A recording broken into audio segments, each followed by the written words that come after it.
Hello everyone, welcome back to the channel. Want to make web pages easier to read in Google Chrome? Chrome has a useful feature called reading mode.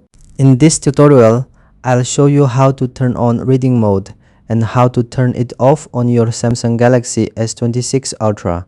Let's get started. First, open Google Chrome.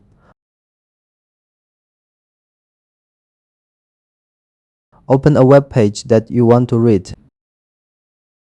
Tap the three-dot menu in the top right corner. Tap Show Reading Mode. The web page will switch to reading mode. This makes the web page easier to read by showing the content in a simpler reading layout. To return to the normal web page view, tap the three-dot menu again, then tap Hide Reading Mode. The web page will return to the normal view, and that's how to use reading mode in Google Chrome on your Samsung Galaxy S26 Ultra.